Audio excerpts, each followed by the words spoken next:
বা কতটা সুন্দরভাবে বায়োলজি আসলে বোঝা যায়। যারা এখন সেকেন্ড ইয়ারে উঠে গিয়েছো বা উঠবা এইচএসসি 27 ব্যাচ, তারা ফার্স্ট ইয়ারে অনেকেই এখনো বায়োলজি ক্লিয়ার করতে পারবে। তাদের জন্যই মাঝপথে আমরা এই কোর্সটা এনেছি, যে কোর্সটা একদম এইচএসসি পরীক্ষার আগ পর্যন্ত চলবে এবং 24টা অধ্যায়েরই ডিটেলড বায়োলজি কোর্স। আর একটু কথা বলে রাখি, যেখানে একটা সাইকেল ক্লাস করতেই 4টা অধ্যায়ে তোমার 2000 টাকা চলে যায়, সেখানে এই কোর্সে আমরা টোটাল 24টা অধ্যায় মাত্র 1999 টাকা অর্থাৎ 2000 টাকায় তোমাদেরকে প্রোভাইড করতেছি। সো টপ নচ কোয়ালিটি হবে ইনশাল্লাহ, সেটা তোমরা ক্লাস করলেই বুঝতে পারবা। তো এই অধ্যায়ের সবগুলা ক্লাস তোমরা ফ্রিতে আগে করো, তারপর ডিসাইড করো যে তোমরা এই কোর্সে আমাদের সাথে জয়েন করবা কি করবা না। তো আমরা আজকে প্রথমে যে পর্বটা শুরু করব সেই পর্বটা হচ্ছে নিডারিয়া। কারণ আগের দিন আমরা পরিফেরা পড়ে ফেলছিলাম, রাইট?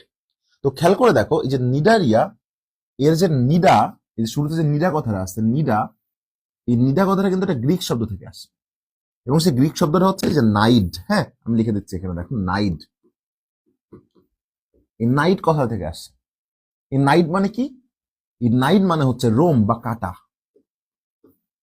রোম বা কাটা। সো এদের গায়ে কিন্তু ক্ষুদ্র ক্ষুদ্র রোম বা কাটা কিন্তু দেখা যায়, মনে থাকবে।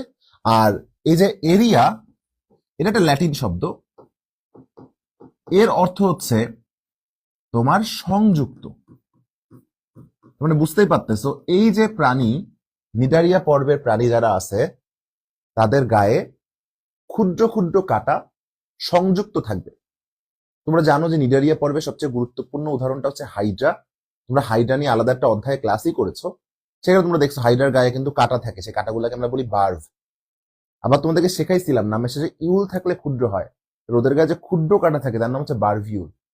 তাহলে নিডারিয়া পর্বে যে সকল প্রাণী আছে ওদের দেহে কিন্তু এরকম ক্ষুদ্র ক্ষুদ্র কাটা বা কাটা সংযুক্ত থাকে। সো নাইড মানে হচ্ছে নিটল বা কাটা, রোম বা কাটা, আর এরিয়া মানে হচ্ছে সংযুক্ত বা কানেক্টেড উইথ। ক্লিয়ার আমার কথা বুঝতে পারছো? আচ্ছা, এরপর একটা জিনিস তুমি চিন্তা করে দেখো, নিডারিয়া পর্বের যে সকল প্রাণীগুলো রয়েছে, ধরো কথার কথা, এই যে নিডারিয়া পর্বে ধরো একটা প্রাণী হচ্ছে হাইড্রা, এটা হচ্ছে একটা হাইড্রা, আমরা কল্পনা করি। সবাই জানো এই হাইড্রার চারিদিক দিয়ে কিন্তু কোর্সিকা বের হয়। কি বের হয় বলো? কোর্সিকা। এরকম করে কোর্সিকা থাকে না, এরকম কোর্সিকা থাকে। দেখো তো এই জিনিসটা দেখতে, এই জিনিসটা দেখতে অনেকটা ফুলের মতো লাগতেছে না? ফুলের যেমন অংশগুলো থাকে এরকম ফুলের মতো লাগতেছে না? দ্বিতীয়ত, এই জিনিসটা কিন্তু অনেক ফুল কি হয়, কালারফুল হয় না, তো রঙিন হয়। তো যেহেতু নিডারিয়া দেখতে ফুলের মতো লাগে, রঙিন হয়, এবং নিডারিয়া পর্বের প্রাণীরা সাধারণত কি দেখো, এরা কিন্তু প্রায় সকলেই সামুদ্রিক। নিডারিয়া পর্বের সকল প্রাণী কিন্তু প্রায় সকলেই সামুদ্রিক। তার মানে কি, এরা সমুদ্রে বাস করে। মোস্ট ইন্টারেস্টিং ফ্যাক্ট হচ্ছে মাত্র 20টা প্রজাতির প্রাণী রয়েছে। দেখো, মাত্র 20 প্রজাতি, তারা সমুদ্রে বাস করে না, তারা হচ্ছে মিঠা পানির বাসিন্দা, তারা হচ্ছে মিঠা পানির বাসিন্দা। তো তুমি যদি এই 20 প্রজাতিকে বাদ দাও, তাহলে এই যে খেয়াল করে দেখো তো, নিডারিয়া পর্বে যে 10,203টা প্রজাতি রয়েছে, এই যে 10,203টা প্রজাতি রয়েছে, এরা সকলেই কিন্তু সামুদ্রিক প্রায়। শুধু 20টা প্রজাতি রয়েছে তারা মিঠা পানির বাসিন্দা। এই জন্য কিন্তু আমরা নিডারিয়াকে বলতে পারতেছি না যে এরা সকলেই সামুদ্রিক, এদের ক্ষেত্রে আমরা বলছি এরা প্রায় সকলেই সামুদ্রিক। তো যেটা বলতেছিলাম, তো যেহেতু এরা হচ্ছে ফুলের মতো রঙিন এবং সকলেই সামুদ্রিক, এই জন্য কিন্তু নিডারিয়াকে বলা হয় flower of the sea. Flower of the sea এর মানে কি? সমুদ্রের ফুল। এটা কিন্তু ভুল করা যাবে না। এখন থেকে যদি প্রশ্ন আসে সমুদ্রের ফুল বলা হয় কোন পর্বের প্রাণীদেরকে, উত্তর হচ্ছে নিডারিয়া। সমুদ্রের ফুল বলা হয় কোন পর্বের প্রাণীদেরকে, উত্তর হচ্ছে কি হবে বলো? উত্তর হবে হচ্ছে নিডারিয়া। ক্লিয়ার? এমন তো সবাই বুঝতে পারছো? আচ্ছা, এরপরে আসো, আমরা বেশ কিছু জিনিস কিন্তু আগেই পড়ে আসছি। যেমন আমরা আগেই কি কি পড়ে আসছি আমি এখানে লিখে দেই। আমরা আগেই পড়ে আসছি ভ্রূণ স্তর, আমরা আগেই পড়ে আসছি ভ্রূণ স্তর, আমরা আগেই পড়ে আসছি সংগঠন মাত্রা, সংগঠন মাত্রা, আমরা আগেই পড়ে আসছি সিলোম, রাইট? আমরা আগেই পড়ে আসছি কিন্তু নটোকর্ড, নটোকর্ড। আমরা আগেই পড়ে আসছি কিন্তু পৌষ্টিক নালী, পৌষ্টিক নালী। আমরা আগেই পড়ে আসছি কিন্তু প্রতিসাম্যতা, প্রতিসাম্যতা, রাইট? আমরা আগে আরো কি পড়ে আসছি? আমরা আগেই পড়ে আসছি আরো, সেটা হচ্ছে খণ্ডকায়ন। আমরা আগেই পড়ে আসছি আবরণ। 1 2 3 4 5 6 7 8, হ্যাঁ। সো এই যা যা আমরা পড়ে এসেছি, এই প্রত্যেকটা জিনিস যদি তোমরা জানতে চাও, এটা কিন্তু এই ক্লাসের মধ্যেও আছে, বাট এই ক্লাসের মধ্যে আমি বলবো না, কারণ আমরা এটা আগের ক্লাসে শিখে আসছি। তাহলে তোমরা আমাদের লেকচার অন যেটা রয়েছে, লেকচার অনের টাইটেল ছিল 1-এর ভিতর 81, ওই লেকচার অনটা করে আসবা। এটা তোমরা প্রতিজ্ঞার ইউটিউব চ্যানেলে প্লেলিস্ট আকারে পেয়ে যাবা, অথবা আমার বি ফর বায়োলজি তার ইউটিউব চ্যানেলে প্লেলিস্ট আকারে পেয়ে যাবা। ক্লিয়ার আমার কথা? তো এইখান থেকে কিন্তু আমরা জানি যে নিডারিয়া, দেখো নিডারিয়া যেহেতু 2 নাম্বার পর্ব, শুধু দ্বিতীয় পর্ব, তাহলে ও ভ্রূণ স্তর কয় স্তরই ছিল? ওটা দ্বি স্তরই ছিল না? নিডারিয়ার সংগঠন মাত্রা, নিডারিয়া যদি 2 নাম্বার পর্ব, 2 নাম্বার পর্বে কোষ টিস্যু ছিল, তাহলে এটা কি ছিল? টিস্যু মাত্রার, টিস্যু সংগঠন মাত্রার। টিস্যুর আগে যেহেতু কোষ থাকে, তাহলে এটা কি ছিল? কোষ টিস্যু, কোষ টিস্যু। সিলম কি ধরনের ছিল? নিডারিয়া অ্যাসিলোমের ছিল না? তারপরে নটোকর্ড, একমাত্র কর্ডাটা বাদে কারোরই নটোকর্ড ছিল না। পৌষ্টিক নালী, এন্টারোজোয়া, ওদের পৌষ্টিক নালী আছে। প্রতিসাম্যতা, এরা অরীয় প্রতিসাম্যতা প্রদর্শন করে, তাই না? খণ্ডকায়ন, এদের দেহে খণ্ডকায়ন পসিবল হয় না, অখণ্ডকায়ন থাকে। আর প্রতিসাম্যতা হচ্ছে অপ্রতিসাম্যতা, কি বলে, অরীয় প্রতিসাম্যতা প্রদর্শন করে। ক্লিয়ার? অরীয়। তো এইগুলা সবগুলা যারা এখন আমার কাছে শুনতেছো, প্রথমবার শুনতেছো, তাদের কাছে মনে হবে কি বলতেছে ভাই এগুলা, বাট যারা প্রথম লেকচারটা করে আসবা, তারা এটা ভালোভাবেই জানো। ঠিক আছে? এটা 1-এর ভিতর 81টা বৈশিষ্ট্য। আমি দেখো যে সারা পৃথিবীতে কিন্তু 10,203টা প্রজাতি থাকলেও বাংলাদেশে কিন্তু এর প্রজাতির সংখ্যা হচ্ছে 101টা। যেহেতু বাংলাদেশের প্রজাতির সংখ্যা 101টা, এটা মনে রাখার চেষ্টা করবা। এবং এটা আবিষ্কার করছে যে বিজ্ঞানী, তার নাম হচ্ছে হ্যাটসেক, হ্যাটসচেক, হ্যাটসচেক। এই নামটা মনে রাখবো, মুখস্থ করার কোনো দরকার নাই। তাই বাদে প্রথম দিনের ক্লাস থেকে আমরা কি কি শিখেছিলাম সেগুলো একটু দেখো। আমরা প্রথম দিনের ক্লাস থেকে শিখছিলাম এরা অরীয় প্রতিসাম্য। যারা ওই ক্লাসটা মিস করে ফেলছে অবশ্যই করে নিবা, পানির মতো ইজি হয়ে যাবে। আমরা প্রথম দিনের ক্লাস থেকে শিখছিলাম এরা কোষ টিস্যু মাত্রার, এরা কোষ টিস্যু মাত্রার গঠন সম্বলিত প্রাণী। এটা আমরা প্রথম দিনই ক্লাসে শিখছিলাম। আজকে আমরা শিখলাম, দেখো, এদেরকে সমুদ্রের ফুল বলা হয়, বা এদেরকে ফ্লাওয়ার অফ দ্য সি বলা হয়। এটা আজকে আমরা শিখলাম। আর এটাও তোমরা জানো যে নিডারিয়া পর্বের প্রাণী কারা? Hydra, jellyfish. হ্যাঁ, কারা কারা? এই যে জেলিফিশ, তারপরে হচ্ছে হাইড্রা, এরা কিন্তু জেলির মতো, জেলির মতো বলে ওর নাম জেলিফিশ। এগুলা হচ্ছে এই পর্বের সদস্য। মনে থাকবে? আরেকটা কথা মনে রাখবা, সেটা হচ্ছে নিডারিয়া পর্বের প্রাণীরা এত ডাইভার্সিফাইড যে ওখানে সমুদ্রের 25% জীব যে একটা জায়গায় বাস করে, ওই জায়গাটাকে আমরা বলি হচ্ছে প্রবাল প্রাচীর। ধরো কথার কথা, যেখানে অনেক উদ্ভিদ, অনেক প্রাণী রয়েছে, হাজার হাজার উদ্ভিদ প্রাণী রয়েছে, কোটি কোটি উদ্ভিদ প্রাণী রয়েছে, ওটা একটা ফরেস্ট না, বন না?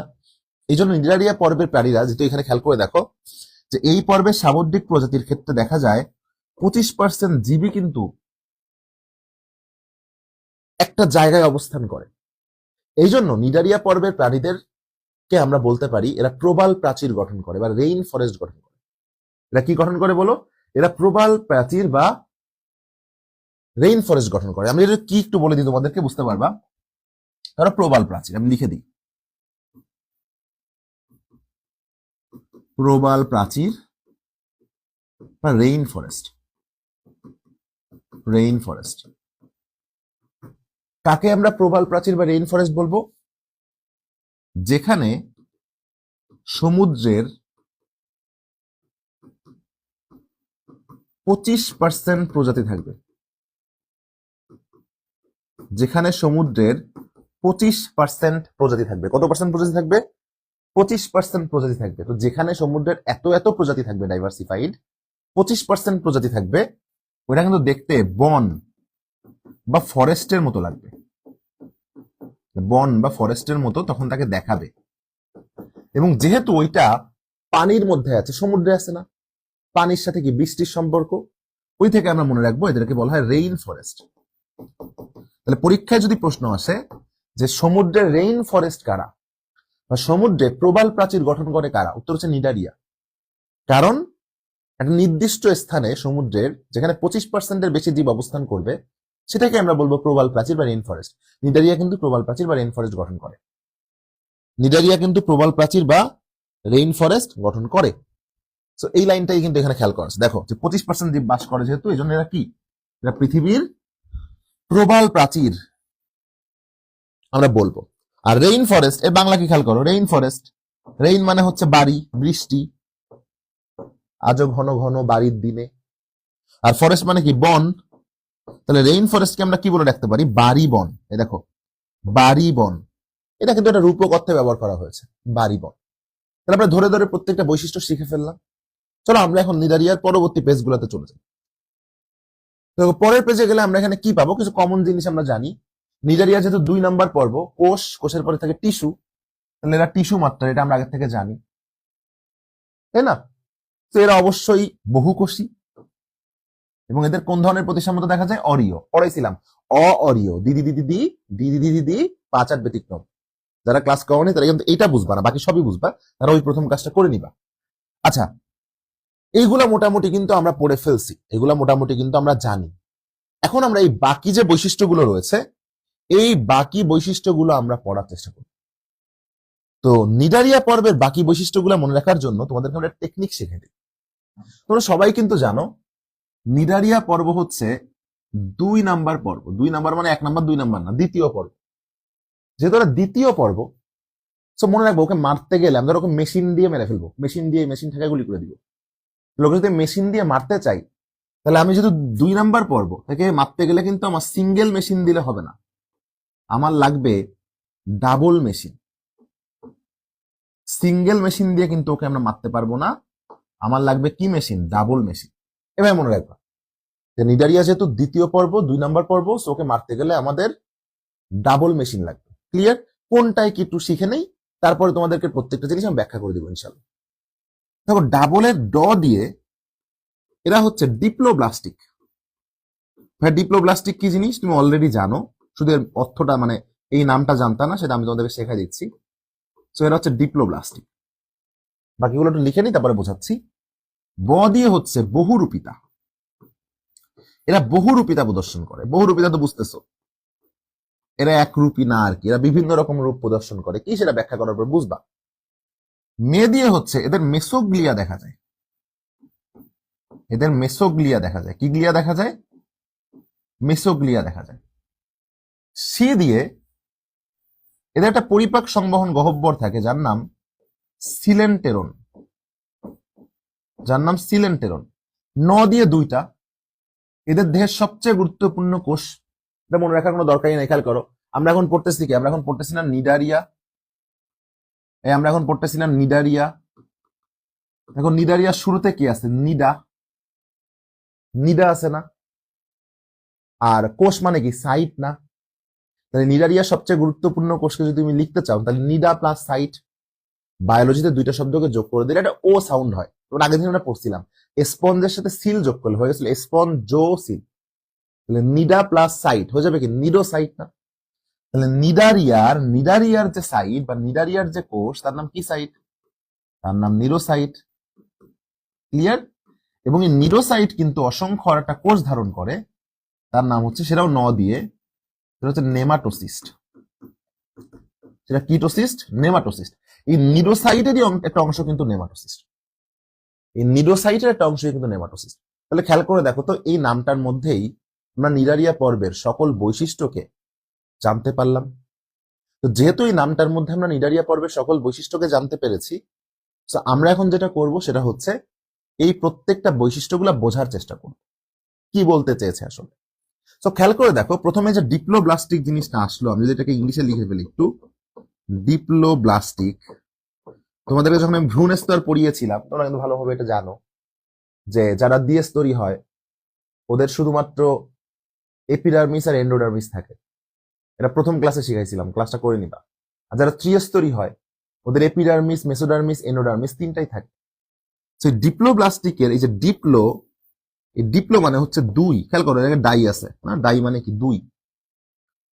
ব্লাস্ট, খেয়াল করছো ব্লাস্ট, এই ব্লাস্ট দ্বারা কিন্তু আসলে অপরিণত কোষকে বোঝায়, অপরিণত কোষকে বোঝায়, এখানে স্তরকে বোঝাচ্ছে, স্তর।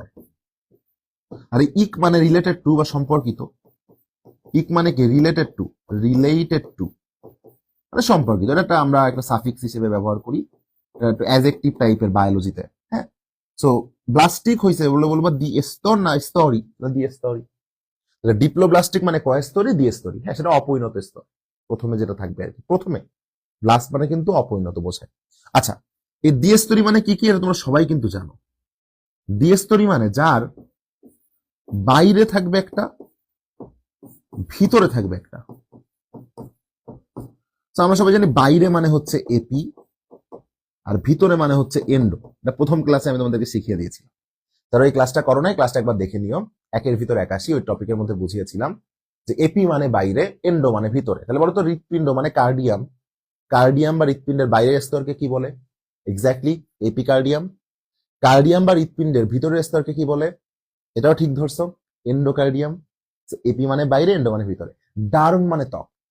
তোমার স্কিনের বা ত্বকের কিছু হলে তুমি কোন ডাক্তারের কাছে দৌড়াও? ডার্মাটোলজিস্ট। ত্বক নিয়ে যে লেখাপড়া যারা করে এদেরকে বলা হয় ডার্মাটোলজি, সাবজেক্টটার নাম ডার্মাটোলজি, আর ওই বিশেষজ্ঞর নাম ডার্মাটোলজিস্ট। লজিস্ট মানে বিশেষজ্ঞ, স্পেশালাইজড ইন।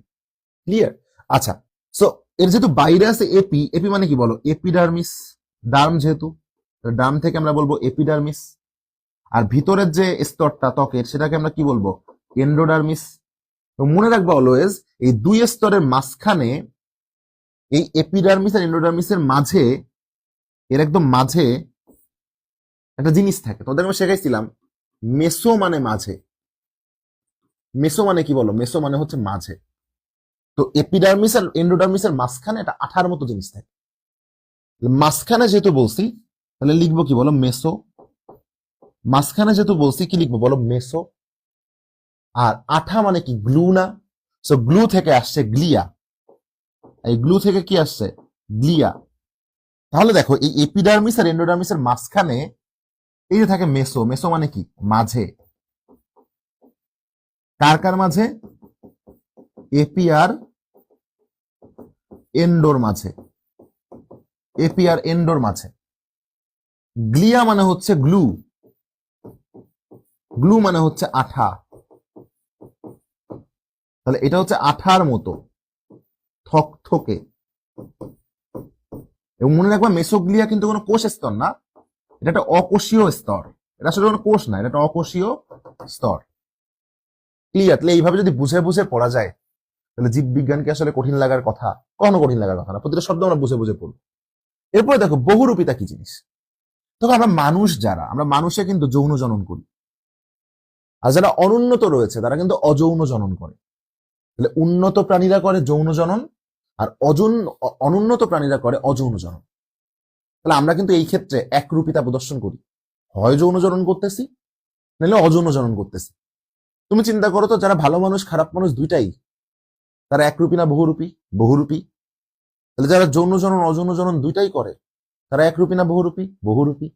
নিডারিয়া বহুরূপী ভালো খারাপ বলে না, নিডারিয়া বহুরূপী কারণ সে যৌন জননও করে, সে অযৌন জননও করে।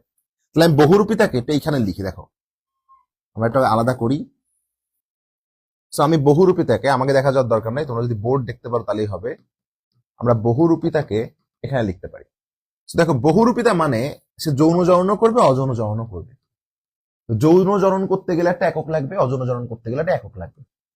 তো আমি দুটো এককের নাম লিখি, এরপর আমরা বের করবো যে এর মধ্যে কোনটা যৌন জনন করে, একটা অযৌন জনন করে। বহুরূপিতার দুইটা একক, একটা হচ্ছে পলিপ এবং আরেকটা হচ্ছে মেডুসা। আমরা দেখে আসি যে দেখা যাচ্ছে কিনা বোর্ডে। বহুরূপিতার দুইটা একক, একটা হচ্ছে পলিপ আর একটা হচ্ছে মেডুসা। ক্লিয়ার? বহুরূপিতার দুইটা একক, একটা হচ্ছে পলিপ এবং একটা হচ্ছে মেডুসা। তো এর মধ্যে একটা স্থির, একটা মুক্ত।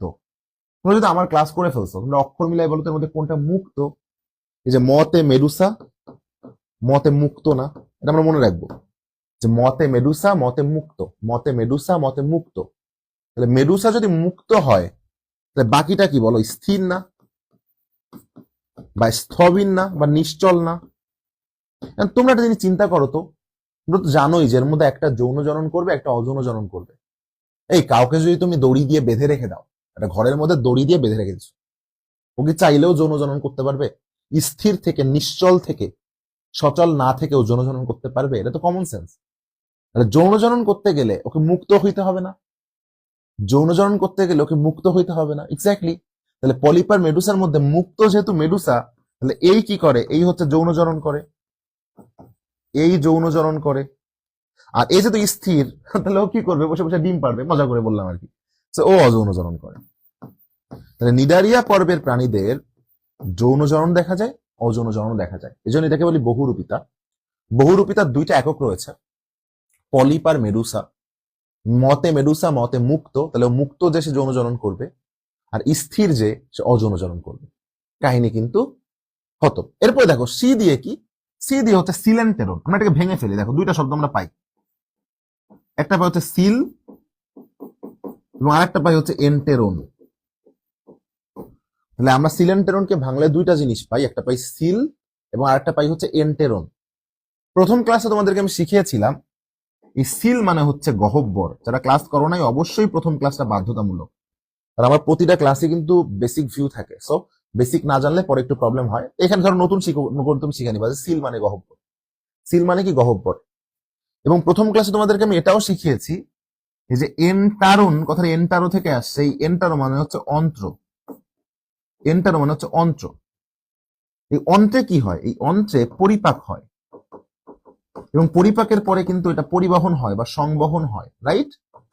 তাহলে অন্ত্র এমন একটা জায়গা যেখানে পরিপাক হয়, পরিপাকের পরে সংবহন হয়। তাহলে তোমরা আমাকে বলো তো, সিলেন্টেরন, সিল মানে গহ্বর আর এন্টেরন মানে অন্ত্র, যেখানে পরিপাক সংবহন হয়, তাহলে সিলেন্টেরনকে আমরা কি বলতে পারি? সিলেন্টেরনকে আমরা কি শুধু গহ্বর বলবো না পরিপাক সংবহন গহ্বর বলবো? পরিপাক সংবহন গহ্বর বলবো।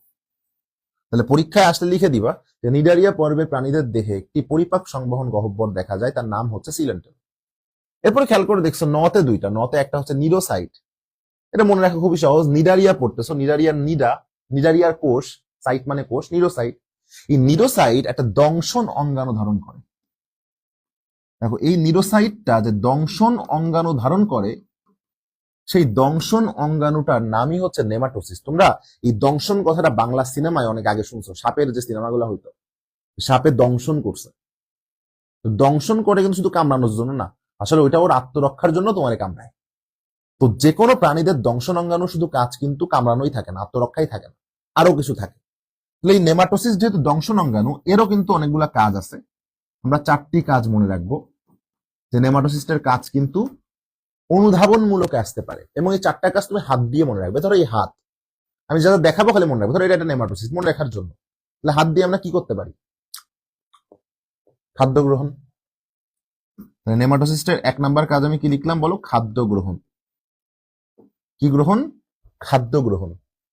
2 নাম্বার, কেউ আমারে মারতে আসলো, আমি হাত দিয়ে থাপড়ায় তার দাঁত ফেলাইতে পারবো না, আত্মরক্ষা করতে পারবো না আমার? এক্স্যাক্টলি। তাহলে নেমাটোসিস্টের 2 নাম্বার কাজ মনে রাখবা, আত্মরক্ষা, সেলফ ডিফেন্স, আত্মরক্ষা। 3 নাম্বার দেখো, ধরো ওদের এই হাতটা একটা অঙ্গ, তাহলে হাত দিয়েও কি করতে পারবে? চলতে পারবে না, চলতে। তাহলে 3 নাম্বার কাজ মনে রাখবা, চলন। দেখো আমরা যখন অষ্টমে গোসল করি তখন হাত দিয়েই সারা গায়ে সাবান টাবান মাখাই না, বা আমাদের যে মুখে ফেস ওয়াশ লাগাই না, হাত দিয়ে আমরা দেহ পরিষ্কার পরিচ্ছন্ন করি না? ওরাও নেমাটোসিস দিয়ে ওদের দেহ পরিষ্কার পরিচ্ছন্ন করতে পারবে, দেহ পরিষ্কার পরিচ্ছন্ন করতে পারবে। তাহলে নেমাটোসিসটা 4টা কাজ মনে রাখা খুবই সহজ, আমি দেখাই, তুমি বলো। খাদ্য গ্রহণ, আত্মরক্ষা, চলন, দেহ পরিষ্কার পরিচ্ছন্ন। আরেকবার, খাদ্য গ্রহণ, আত্মরক্ষা, চলন, দেহ পরিষ্কার পরিচ্ছন্ন। তাহলে নিডারিয়া পর্বে যতগুলো বৈশিষ্ট্য আছে আমরা শিখলাম কি দিয়ে? ডাবল মেশিন। ডতে ডিপ্লোব্লাস্টিক। ডিপ্লোব্লাস্টিক মানে সে কয় স্তরী? ডিপ্লোব্লাস্টিক মানে সে দ্বিস্তরী। আর ডিপ্লোব্লাস্টিক মানে সে যেহেতু দ্বিস্তরী, তোর বাইরে থাকে এপিডার্মিস, এপি মানে বাইরে, ডার মানে ত্বক, তো বাইরের ত্বক হচ্ছে এপিডার্মিস, ভিতরের লেয়ারটা হচ্ছে এন্ডোডার্মিস। 2 স্তরের মাঝখানে একটা অকোষীয় মেসোগ্লিয়া থাকে, মেসো মানে মাঝে, 2 স্তরের মাঝে আঠার মতো একটা অংশ, থকথকে জেলির মতো, জন্য গ্লিয়া বা গ্লু। এবং বলতে হচ্ছে, ডাবল মেশিনের বলতে হচ্ছে বহুরূপিতা প্রদর্শন করে এরা। বহুরূপিতার 2টা একক, পলিপার মেডুসা, মতে মেডুসা, মতে মুক্ত, যে মুক্ত সে যৌন জনন করে, যে স্থির সে অযৌন জনন করে। সি দিয়ে সিলেন্টেরন, সিল মানে গহ্বর, এন্টেরন মানে অন্ত্র, যেখানে পরিপাক সংবহন হয়, সিলেন্টেরন হচ্ছে নিডারিয়া পর্বের প্রাণীদের পরিপাক সংবহন গহ্বর। নিডারিয়ার সাইট, নিডোসাইট ধারণ করে একটা অঙ্গাণু, দংশন অঙ্গাণু। যে দংশন অঙ্গাণুর নাম হচ্ছে নেমাটোসিস্ট। দিয়ে এর 4টা কাজ: খাদ্য গ্রহণ, চলন, আত্মরক্ষা, দেহ পরিষ্কার পরিচ্ছন্ন। কাহিনী শেষ। চলো আমরা একটু বইয়ে চলে যাই। তো বইয়ে কি আছে আমরা একটু দেখে আসি। প্রথমে দেখো, এটা দ্বিস্তরী, মানে এটা ডিপ্লোব্লাস্টিক। আমরা পড়ে ফেলছি। ডিপ্লোব্লাস্টিক মানে বাইরে থাকবে এপিডার্মিস, ভিতরে থাকবে এন্ডোডার্মিস। মনে রাখবে এন্ডোডার্মিসে যেহেতু পরিপাক হয়, এজন্য এটাকে গ্যাস্ট্রোডার্মিসও বলে। গ্যাস্ট্রো মানে পাকস্থলী, গ্যাস্ট্রোডার্মিসও বলে। মাঝখানে দেখো একটা আঠালো, এই যে আঠালো জেলির মতো অকোষীয়। আঠালো মানে কি? গ্লু। সো কিগ্লিয়া, মাঝে মানে মেসোগ্লিয়া। ক্লিয়ার? ওদের বিশেষ কোষটাকে বলা হয় নিডোসাইট। নিডোসাইট আবার নেমাটোসিট ধারণ করে। এই নেমাটোসিস্ট কোথায় বেশি থাকে? মনে রাখবা কোর্সিকায়। হাইরা যে কোর্সিকা না, এই কোর্সিকায় এই নেমাটোসিস্ট বেশি পাওয়া যায়। কোর্সিকা কোনগুলো? তোমাদেরকে আমি যে দেখাইছিলাম, দেখো এইখানে। কোথায়? এই যে এটা হচ্ছে কোর্সিকা। এগুলাকে বলি কোর্সিকা।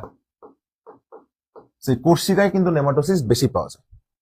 এই কোর্সিকায় কিন্তু নেমাটোসিস্ট বেশি পাওয়া যায়। ক্লিয়ার? আচ্ছা, আমরা জানি নেমাটোসিস্ট হচ্ছে নিডারিয়া পর্বের প্রাণীদের কি অঙ্গাণু? দংশন অঙ্গাণু। তো এর কাজ কি কি? আত্মরক্ষা, খাদ্য গ্রহণ, দেহ পরিষ্কার পরিচ্ছন্ন, এবং আরেকটা আমি লিখে দিলাম এখানে, চলন। ওকে? এই যে দেহ অভ্যন্তরে একটা গহ্বর থাকে, সেই গহ্বরের নাম হচ্ছে সিলেন্টেরন। এটা কিন্তু শুধু গহ্বর না, এটা কি আমি সেটাও বলেছি, পরিপাক সংবহন গহ্বর। এর মধ্যে একটা কথা বলছে, দেখো খেয়াল করো, যে খাদ্যবস্তুর বহিঃকোষীয় এবং অন্তঃকোষীয় উভয় ভাবেই পরিপাক হয় এর মধ্যে। এখন তুমি আমাকে কোশ্চেন করতে পারো যে ভাই, বহুকোষীয় পরিপাক আর অন্তঃকোষীয় পরিপাক জিনিসটা আসলে কি? এটা তোমাদেরকে দেখাই দেই। ধরো কথার কথা, এইটা হচ্ছে একটা নিউরোসাইট। তো এই নিউরোসাইটের ভিতরের যে কোষগুলো আছে, খেয়াল করো, ধরো এটা একটা কোষ, এইগুলো ভিতরের কোষ না? খেয়াল করো, এগুলো সব কিন্তু ওর ভিতরের কোষ। হ্যাঁ, ক্লিয়ার? তোমরা বুঝতে পারছো? আচ্ছা, আমরা এখানেও দিতে পারি বোঝানোর জন্য আর কি।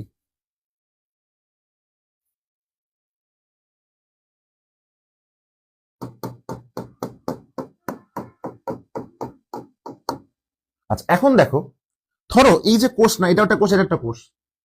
তো এই কোষের মধ্যে ধরো কোন একটা জীবাণু আসছে, ধরো এই কোষের মধ্যে কোন একটা জীবাণু আসছে বা কোন একটা খাদ্য বস্তু আসছে, ওটাকে আমরা ভেঙে ভেঙে ভেঙে ভেঙে ক্ষুদ্র করে ফেললাম, এটাই তো পরিপাক। ধরো এই কোষের মধ্যে কোন একটা ধরো খাদ্য বস্তু আসছে, ওটাকে আমরা ভেঙে ভেঙে ভেঙে ভেঙে পরিপাক করে ফেললাম, এটাই পরিপাক না? তাহলে এই যে দুইটা পরিপাক, এটা কোষের মধ্যে হইছে না? এই কোষের মধ্যে হইছে না? কোষের মধ্যে হইছে বলে আমরা এই দুই ধরনের পরিপাক, যেটা আমরা দুইটা কোষের মধ্যে দেখালাম, কোষের মধ্যে মানে কি? অন্ত, এটার নাম হবে অন্তঃকোষীয় পরিপাক। তোমাদের লাস্ট ক্লাসে আমি শিখিয়েছিলাম যে অন্ত আর আন্তর মধ্যে একটা পার্থক্য আছে। আন্ত মানে যখন ভিন্ন দুইটা জিনিসের মধ্যে পরিপাক হবে, সেটা আন্ত আর আন্ত সম্পর্ক। আর যদি একই, যেহেতু কোষ একই জিনিস, এই জন্য অন্ত। ইন্ট্রা আর ইন্টার। ঢাকা আর রাজশাহীর মধ্যে ধরো যে ট্রেন চলাচল করবে, ভিন্ন দুইটা শহর, ইন্টারসিটি। ঢাকার সাথে ঢাকার মধ্যে যেটা চলাচল করবে, ইন্ট্রাসিটি। ওকে, এখন ধরো এইখানে কোন একটা বস্তু আসছে, খাদ্য, তো ওকে ধরো আমরা পরিপাক করে ফেললাম। এটা কোষের বাইরে না? দেখো এইটা এই কোষগুলোর সাপেক্ষে বাইরে না? যেহেতু এটা বাইরে পরিপাক হলো, এই জন্য এটাকে আমরা বলবো বহিঃকোষীয় পরিপাক। তাহলে বাইরে হয়েছে, এই জন্য আমরা এটাকে কি বলবো? বহিঃকোষীয় পরিপাক। তাহলে পরিপাক কিন্তু দুই ধরনের, একটা হচ্ছে অন্তঃকোষীয় পরিপাক এবং আরেকটা হচ্ছে বহুকোষীয় পরিপাক। তাহলে পরিপাক কিন্তু দুই ধরনের, একটা হচ্ছে অন্তঃকোষীয় পরিপাক এবং আরেকটা হচ্ছে বহুকোষীয় পরিপাক। ক্লিয়ার আমার কথা? আমি সবার কমেন্ট নিব এই ক্লাসটা একটু শেষ, মানে বোঝানোর পরে। তাহলে খেয়াল করো, দেখো যে এদের কিন্তু খাদ্যবস্তুর বহিঃকোষীয় এবং অন্তঃকোষীয় উভয়ভাবে পরিপাক হয়। অনেক প্রজাতির এরা বহুরূপিতা প্রদর্শন করে। বহুরূপিতা কি তোমাদেরকে পড়িয়ে দিয়েছি, যে বহুরূপিতার দুইটা একক, একটা হচ্ছে পলিপ, একটা হচ্ছে মেডুসা। তার মধ্যে পলিপটা হচ্ছে স্থবির মানে কি? স্থির, সে অযৌন জনন করে। মতে মুক্ত, যে মুক্ত সে যৌন জনন করে। সবই কিন্তু তোমাদেরকে আমি পড়িয়ে দিয়েছি এবং তোমাদেরকে আমি বলছিলাম নিডারিয়া পর্বের প্রাণীরা প্রায় সকলেই সামুদ্রিক, জাস্ট 20টা প্রজাতি আছে যারা হচ্ছে মিঠা পানির, আমি কিন্তু প্রথমেই পড়িয়ে দিয়েছি। প্রায় সকলেই সামুদ্রিক, 20টা প্রজাতির আছে যারা হচ্ছে মিঠা পানি, এবং এটা কি গঠন করে? প্রবাল গঠন করে। আর আরেকটা লাইন শুধু বাকি থাকলো, সেই লাইনটা হচ্ছে এদের এক ধরনের লার্ভা দশা থাকে, আমি লিখে দিচ্ছি এখানে। নিডারিয়া পর্বের প্রাণীদের যে লার্ভা দশা থাকে, লার্ভা দশা, তার নাম হচ্ছে প্লানুলা। মনে রাখবা, প্লানুলা যে লিখছি না আমরা, লার্ভা মানে ছোট না, তবে প্লানুলা লাস্টে উলা আছে না, উলা। এই উলা বা ইউল মানে কি? ক্ষুদ্র বা ছোট, ক্ষুদ্র জিনিস মানেই তো লার্ভা। আর এই যে প্লানুলা কথাটা আসছে প্লেন থেকে, প্লেন মানে পাতলা, যখন ক্ষুদ্র থাকবে ওর সবকিছু পাতলা পাতলা থাকবে না দশাটা, ওই পাতলা ক্ষুদ্র যে দশাটা, লার্ভা দশা, ওটার নাম হচ্ছে প্লানুলা লার্ভা। তাই নিডারিয়াদের কি ধরনের লার্ভা দেখা যায়? নিডারিয়াদের প্লানুলা লার্ভা দেখা যায়। ওকে, নিডারিয়াদের কি লার্ভা দেখা যায়? নিডারিয়াদের প্লানুলা লার্ভা দেখা যায়। এরপর দেখো কি বলছে, নিডারিয়াকে 4টা শ্রেণীতে ভাগ করছে, নামগুলো মনে রাখতেও পারো নাও পারো, একটু বলে দিই আমি। প্রথমটা হচ্ছে হাইড্রোজোয়া। হাইড্রোজোয়ার মধ্যে কোন প্রাণী থাকবে? হাইড্রা, খুবই নর্মাল। হাইড্রোজোয়ার মধ্যে কোন পর্ব থাকবে? হাইড্রা। পরটা হচ্ছে স্কাইফোজোয়া। স্কাইফোজোয়া মানে মনে রাখবা যে স্কাইফোজোয়া সেইটা যেখানে জেলিফিশ থাকে, অরেলিয়া অরিটা, খুবই গুরুত্বপূর্ণ। তোমরা সমুদ্রে যখন যাও তোমরা জেলিফিশ দেখছো, সো অরেলিয়া অরিটা জেলিফিশ। হ্যাঁ, এবার দেখো কিছু কিছু আছে সেটা বক্স জেলিফিশ। বক্স, দেখো ধরো এটা আমরা কিউব, রুবিস্কো কিউব দেখছি না, এই রুবিস্কো কিউব বক্সের মতো না, এই রুবিস্কো যে কিউব সেটা বক্সের মতো না। তাহলে মনে রাখবো আমরা যে বক্স জেলিফিশ যেটা, বক্স থেকে মনে রাখবো কিউব, কিউব বক্সের মতো, সো এই জন্য এটা নাম হচ্ছে কিউবোজোয়া। কি জোয়া? কিউবোজোয়া। এবং ফাইনালি হচ্ছে দেখো অ্যান্থোজোয়া। দেখো এই অ্যান্থো কথাটা আসছে কিন্তু অ্যান্থার থেকে, অ্যান্থার। হ্যাঁ, এই যে পুংদণ্ড, পরাগধানী, তোমরা যখন পড়বা তখন বুঝতে পারবা ওই অ্যান্থার কিন্তু ফুলের মতো হয়। দেখো ফুলের মতো যেগুলো দেখতে, সেগুলো কিন্তু হচ্ছে অ্যান্থোজোয়া। জাস্ট মনে রাখবা এটা। এরপর দেখো যেটা বললাম আমি তোমাদেরকে, কিছু বৈজ্ঞানিক নাম তোমাদের একটু মনে রাখতে হবে। যেমন দেখো প্রথমটা বলছে কামানগোলা জেলি, মানে জেলিফিশ তো অনেক রকম হয়, তার মধ্যে একটা হচ্ছে কামানগোলা জেলিফিশ। ঠিক আছে, কামানগোলা জেলিফিশ নাম কি দেখো? এস্টোমোলোফাস মেলিয়াগ্রিস। হ্যাঁ, তুমি চিন্তা করে দেখো তো, ধরো যে কামানগোলা, এটা দিয়ে তুমি কি মানুষের বুককে ছিদ্র করে ফেলবা না? দেখো এর নামে শুরু হচ্ছে এস্টোমো, এই এস্টোম মানেও কিন্তু ছিদ্র, একটু মনে রাখবা যে এস্টোম মানে ছিদ্র।